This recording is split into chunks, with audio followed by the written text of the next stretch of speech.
দিবস উপলক্ষে এই দিবস উপলক্ষে নিজেদের মধ্যকার বৈধ যে ভালোবাসাগুলো আছে, স্বামী স্ত্রীকে, স্ত্রী স্বামীকে, বন্ধু বন্ধুকে, এগুলোকেও এই দিনে অন্তত আপনারা উপস্থাপন করতে যাবেন না, পেশ করতে যাবেন না। কারণ এই দিন উপলক্ষে আপনি বৈধ ভালোবাসাও যদি উপস্থাপন করেন, তাহলে এই দিবসটাকে তথাকথিত ভালোবাসার নামে মোড়কে ওই ভ্যালেন্টাইন ডে দিবস গেলানোর কাজ করা হবে।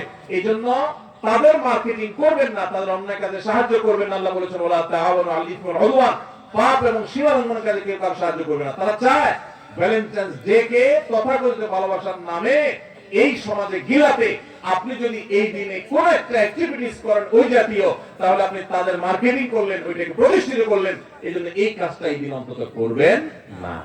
নাম্বার 2, বিবাহ বহির্ভূত সম্পর্ক, এটা এমনিতে আল্লাহ তাআলা হারাম করেছেন। এই দিবসকে কেন্দ্র করে এই জাতীয় কোনো কিছু যদি করেন, তাহলে একে তো হারাম কাজ করলেন, আরেকটা হলো জেনা, ব্যভিচার, ফাহিশা, অশ্লীলতা কাজকে সমাজে প্রতিষ্ঠিত করার যে শয়তানি চক্রান্ত আছে, আপনি তার অংশগ্রহণ করলেন। এই জন্য আল্লাহর জন্য সেগুলোকে বর্জন করবেন। নাম্বার 3, এই ভ্যালেন্টাইন্স ডে, সাধু ভ্যালেন্টাইন দিবস, এই দিবস উপলক্ষে যারা নানা রকমের অশ্লীলতা ছড়ায়, এই যে কাছে আসার গল্প শুনাইতে বলে, এরা যত রকমের প্রচার প্রচারণা চালিয়ে আমাদের সমাজকে ধ্বংস করে। এদের পণ্যগুলো, এদের জিনিসগুলো দোকান থেকে নিজের টাকা দিয়ে কিনবেন না।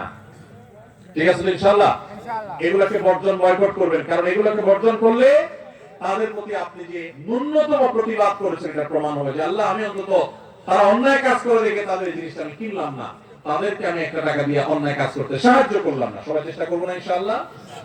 নাম্বার 4, এই দিবস উপলক্ষে অনেক নাটক হয়, অনেক সিনেমা হয়, অনেক গল্প হয়, এগুলো উপভোগ করতে যাবেন না। এগুলো উপভোগ করা মানে হলো